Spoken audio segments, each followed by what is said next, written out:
I'm refinishing a half-scale cabinet with a miniature dollhouse inside of it. I'm really excited to make all the decor and furniture for the inside.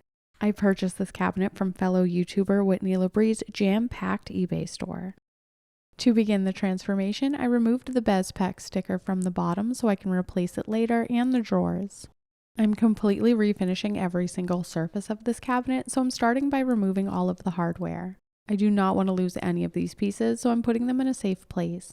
This is an unfinished wood cabinet, so I'm coming in with some fine sandpaper to clean it up. There were a couple of rough areas around hardware and some wood filler. I will be painting this cabinet, but to get some really great detail with low effort, I'm using some decorative paper as well. I'll be using some scraps of rose paper I got from this packet of paper from Temu. There's some curvy trim in the area I need to add my paper, so I'm using my Dollar Tree ball stylus and tissue paper to make a pattern. I use my ball stylus quite a bit when I'm making miniatures from scratch, so I do suggest investing in one, but if you don't have one, you can use your finger to press the paper along the wood to make an indent. The tissue paper was a bit flimsy for this task, so maybe use notebook paper or computer paper instead. I don't have very much to work with, so I unfortunately don't have two sections of pattern that can completely mirror one another for each of the doors, but I am placing my pattern as nicely as I can. After deciding on the final position, I cut out my scrap paper to be a bit bigger than the template. Some of my eagle-eyed viewers may notice that I knocked one of the feet off, but I have it right here and I'll replace it later. Since I cut this scrap of paper to be just a little bit bigger than the place I'm filling, I'm using the end of my ball stylus to press it up against the wooden trim to get a better impression. I'm calling on some patience I didn't even know I have, and I'm slowly cutting away the paper so I don't accidentally cut too much. The left cabinet door is looking pretty good with only minor gaps, so when I cut out the right side, I made sure to leave a little bit extra. Any of the gaps you see on the left side of the door is because I initially cut the piece of paper too small, so there was never any paper there to begin with. I got a tighter fit for the right side of the door, so now it's time to cover these drawers. If you'd like your pattern to continue on each of the drawers, you should lay the piece over the drawers while they're in place and cut each corresponding piece. I'm not adding the paper just yet because first I need to paint it with this beautiful celery chalk paint from Waverly. I'm painting the sides and the tops of the drawers as well as the bottom, so if any of these are open at any time, you won't be able to see the raw wood. It's time to paint the cabinet doors, so I'm removing these pieces of paper so I don't have to avoid them while painting. While I was pressing the tissue paper to make pattern pieces, I used a piece of cardstock behind the doors to reinforce it so I wouldn't accidentally push them too far in. To give a more finished, professional appearance, I'm painting the face of the trim as well as the visible inside edge. If we go back to the origin of dollhouses, they started with room boxes and also cabinet houses like this, where you could house an entire dollhouse inside of a cabinet. These were also called baby houses and had glass front cabinet doors to display all the miniatures inside. These were intended for adults, not children, and they weren't for play per se, but more to show off your wealth and to provide education about how a house runs. I'll be completing each room with a lot of detail. With the painting complete, I'm using matte Mod Podge to apply the paper. Mod Podge was created for decoupaging purposes, so it's perfect for this, although if you use too much, it can bubble your paper, so use a light hand. I'm pressing the paper firmly to make sure it's attached. Just like the paper pieces I cut for the cabinet door insets, I left a little bit of excess so I can trim it to size to get a nice clean fit. I'm using some pretty enormous scissors to cut most of the excess off and finishing with some fine grade sandpaper. I'm using the sandpaper on the very edge going in one direction, making sure not to remove any of the surface paper, but only at the very edge so I get a nice clean cut. You could also use an emery board. I really love the pattern of this paper, but the mauve and pink tones don't necessarily match the celery green chalk paint I used, so I'm doing a little trick. To make the paper coordinate with the cabinet color, I'm coming in with a tiny paintbrush and some of the paint I used on the cabinet to add some details to the leaves. Rather than completely painting each of the leaves, I'm using the original mauve color as a shadow. Now this paper coordinates with the cabinet color and it actually has some more dimension and interest. You can also use this trick on fabric. I've used both paint and markers. To compare the before and after, the new painted pieces are on the top. I did the same thing for the paper on the doors. It's probably a crafting circle fact that rub and buff makes everything better. To highlight the carving on the cabinet, I'm using some gold leaf rub and buff on a small paintbrush that I don't care about ruining. I'm carefully applying the rub and buff to the surface of this piece of trim and the inside edge.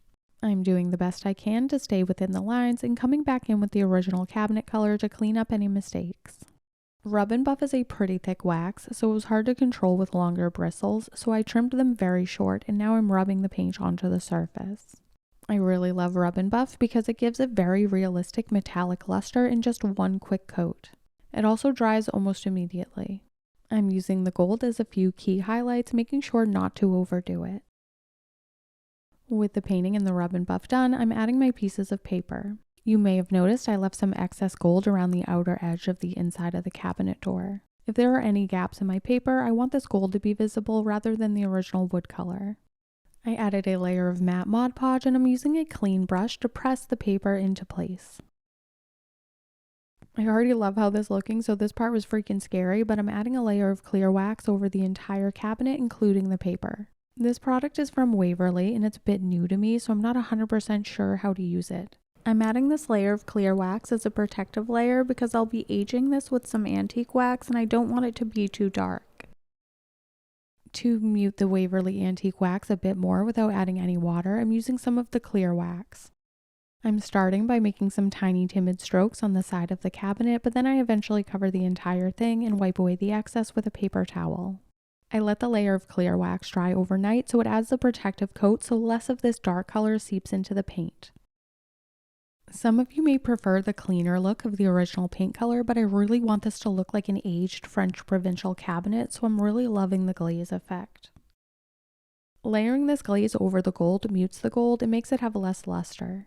You could either come back in with another coat if you want it to be punchier, or you could do the gold after this step. I'm enjoying the more subtle, subdued gold, so I'm leaving it. The step I was most afraid of was adding the glaze to the white paper on the front because I really love how it looks.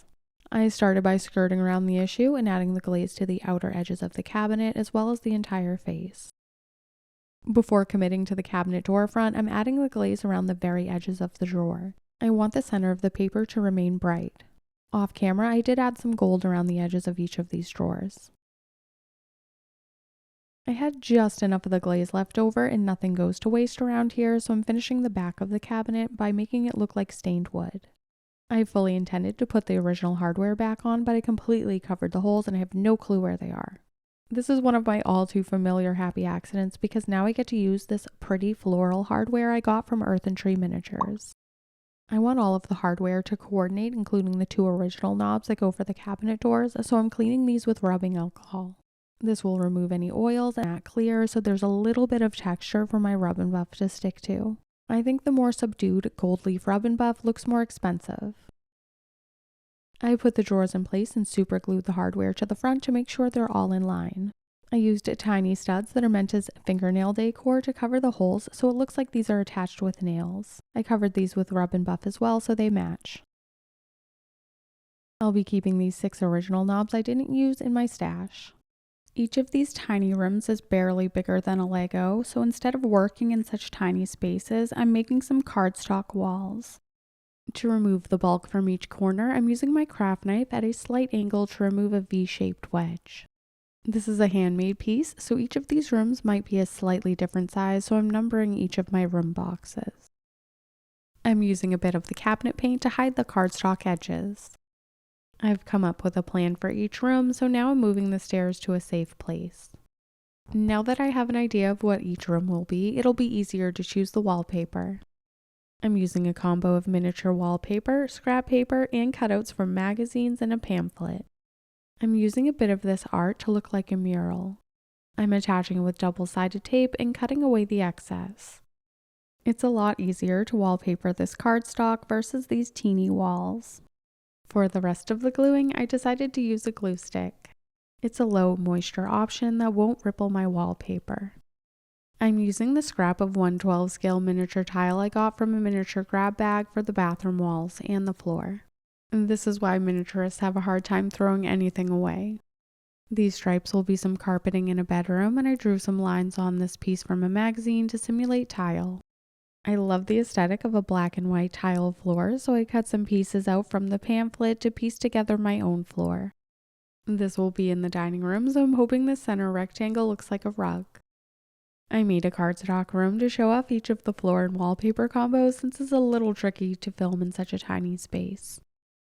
This part of the project took me about 8 hours because I was thinking about it so intensely you would have thought someone's life was on the line.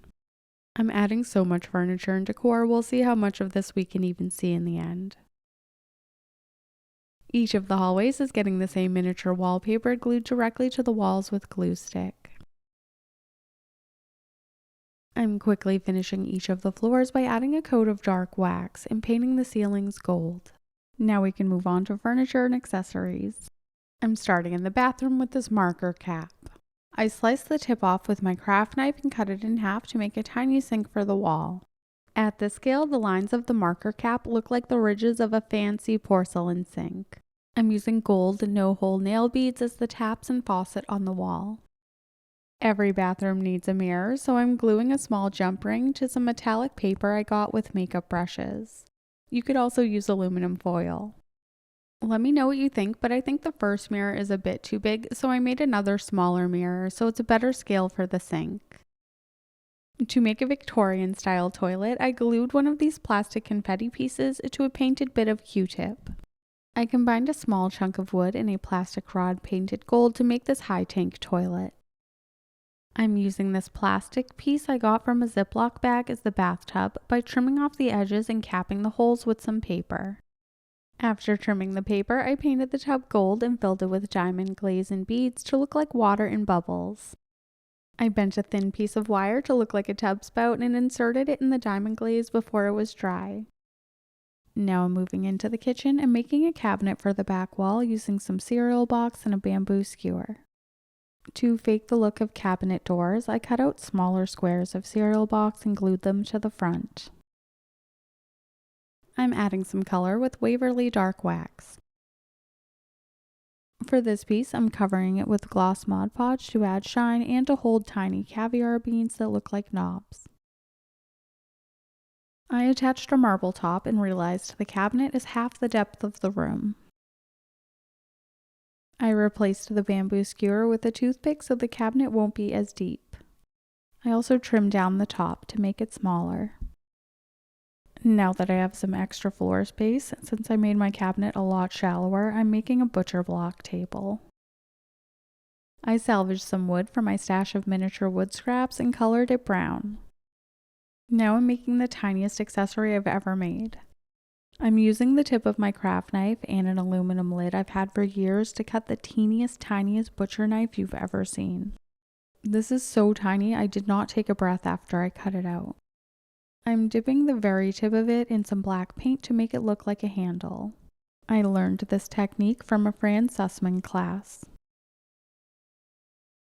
I'm using the same aluminum lid and a Dollar Tree ball stylus to make a tiny bowl for the top of my cabinet.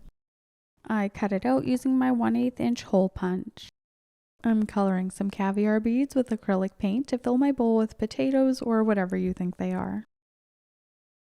The paint didn't cover the black very well, so I didn't end up using any of those. Behind the scenes, I've been repeatedly replacing these caviar handles, so I'm leaving them off until I'm completely done touching this cabinet. To make a lighter stain for my cereal box, I first added a coat of matte Mod Podge and then some dark wax. You can see how much lighter this is than full strength. I cut out a tiny piece to use as a cutting board and added another aluminum lid knife. Working in such a tiny scale is pretty tricky, so I'm using a seed to make some miniature meat for the counter. Even trying to paint this pink at this scale is a pain in the ass, so I'm not about to sculpt some clay. I used tan and red to simulate raw meat and painted some tissue paper to look like butcher paper for the counter. This cabinet's full, so I reattached some handles. I'm making a simple shelf using some cereal box and some tiny triangles. These will look like corbels, but I can't add them yet until I add all of the shelf decor. To make it easier to fill this tiny shelf, I'm adding some clear beads to glue paper plates to. Beside the plates, I glued 2 tiny metal beads that I'm hoping look like miniature cans. These are the itty bitty beads I used.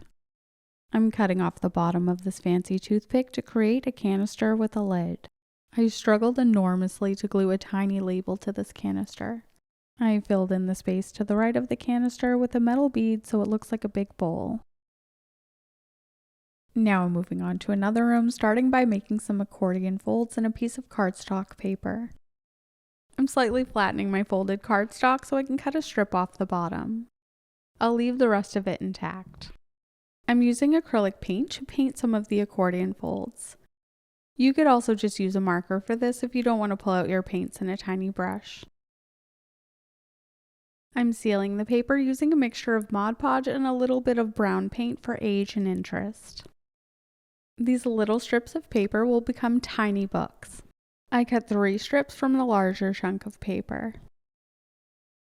To form the books, I added a tiny dab of glue to each of the accordion folds for the front and the back. When you compress the strip, the folds look like book covers. Books often have gold detail on the spine, so I'm using a marker to add 2 dots to each of the books. The marker dots look pretty chunky, so for more realism, I used just the side of the marker along the top and bottom edge so there's a much thinner line. My rows and rows of books need a home, so I'm using some cereal box to make a bookshelf. I'm cutting a rectangle out of the middle so I can add some magazine cutout to look like a window without adding bulk or thickness. My Dollar Tree marker has a greenish gold hue, so I'm painting this matchstick and the cereal box pieces with acrylic gold paint.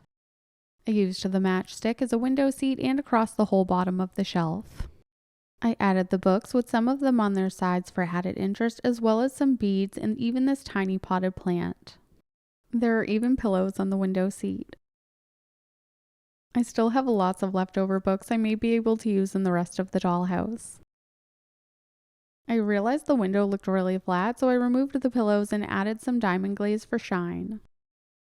There's still lots of floor space in the library, so I'm using a bit of scrap from 1/12 scale dollhouse trim to make a statue for the floor. I'm cutting away one of the tabs so it can sit flat on the floor, but I'm leaving the other so I can glue a bit of this horse charm to the top.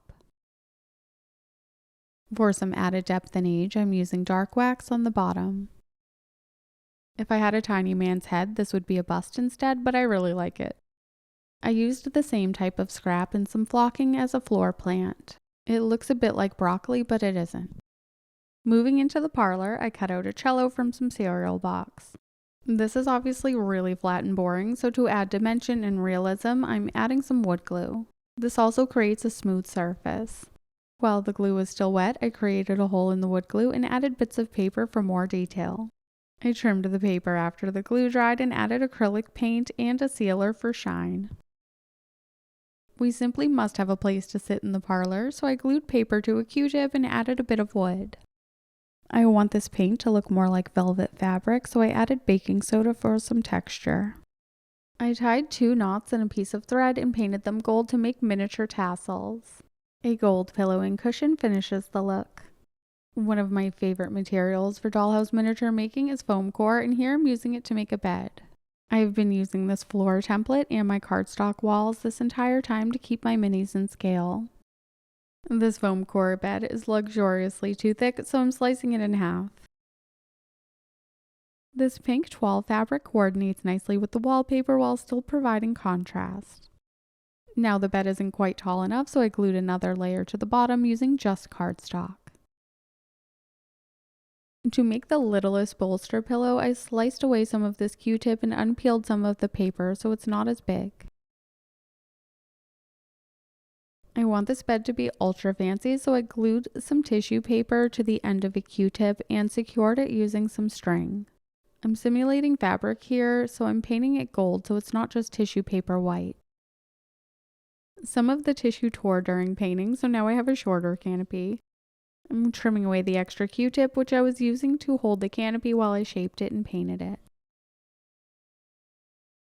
I've seen fancy beds with metallic crowns, so I'm using some of this metal filigree across the top. I like how it contrasts with my faux fabric.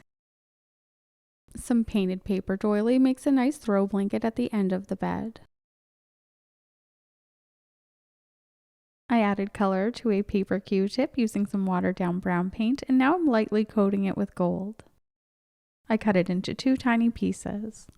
It may seem like there's no point to doing this, but I painted some white paper white, and while the paint is still wet, I'm coming in with some gray paint to create some veining. Adding the gray paint while the white paint is wet helps make a more realistic marble appearance.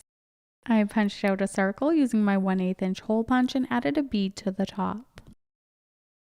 I'm adding green flocking to the bead to make it look like a potted plant sitting on a nightstand. I want the nightstands to look like they have drawer pulls, so I'm adding some tiny caviar beads that are meant as nail decor. I stacked more beads to look like a perfume bottle on one of the tables. For my easiest bit of decor, I cut out 2 pieces from this metal filigree and attached a pearl bead to make them look like wall sconces. These will flank my miniature bed. For my next trick, I'm cutting out this bit from a magazine to create the illusion of a door for the bedroom. To make it look like there's door trim, I traced around the rectangle of paper and I'm cutting out the extra thickness from this cardstock. I painted the door frame gold and added a tiny bead in the center of the door as a handle. I really wrestled with how to make chairs for the dining room and finally came up with an idea of using a bead. I think this is a bead cap, and I'm removing 2 of these petal-looking things to make the back of a chair. I attached a bit of Q-tip as the seat. I'm not about to attempt fabric upholstery at this scale, so I'm using my hole punch to cut out some patterned paper from the magazine pamphlet. I coated the entire chair with gloss Mod Podge, and while it was still wet, added the paper. Now I'm making a dining table, but before I cut this coffee stir stick to length, I made the wood much thinner by using my emery board. I attached 2 staples to the bottom to act as legs, and I'm making bumpers on the feet using wood glue. I painted it brown and added some miniature plates from a Fran Sussman kit. This already looks so cute and my tiny table is pretty crowded, but I just can't stop. I used my craft knife to cut out this candelabra shape from this metal filigree bowl. This is actually a touch too tall for the room, so I removed the top a bit and added some plastic rod to look like candles. I finished the table with a bead to look like a large serving bowl. I'm not too crazy about these, but I didn't feel like making more chairs, so I'm making benches for the table using matchstick and more of the paper doily. After trimming the excess paper, I added wooden arms and more of the plaid paper for the upholstery. I painted just a hint of gold around the edges. I made 2 of these, but I only end up using 1. Now I'm making lots of wall art using a colored pencil. I managed to draw some incredibly detailed botanical shapes and outline them roughly with a thin black marker. For some dimension and age, I used a brown colored pencil around the edges before gluing on some metal jump rings using dimensional magic. The dimensional magic is cloudy when it's wet, but it dries nice and clear. I'm only just noticing during editing that I made 13 pieces of art, so I'll pay a bit more attention in the future. I have a gold bead I'd love to transform into a light fixture, but it's too big. To make it work, I cut the loop off that would attach it to a string and sanded it flat, as well as flattening the petals. I glued 4 small pearl beads inside to look like light bulbs. For simple ceiling lights in the stairs, I glued a clear bead to 3 metal beads. It's mostly difficult working at such a small scale, but details like this are very quick. Off camera, I did quite a bit of sanding on the stairs to make them a similar size, since one of them was quite thin and the other one was wider. I added some color with dark brown wax and added a runner using more of the paper doily painted gold.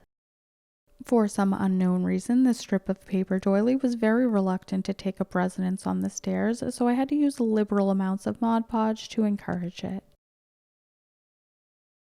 It took 2 weeks to make all of this tiny decor, and I mostly attached it using wax so I can reposition it or reuse it in the future.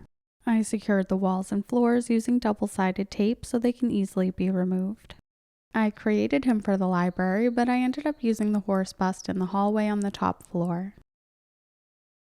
Let me know which of the rooms is your favorite and any suggestions you have, since this stuff can be moved and removed.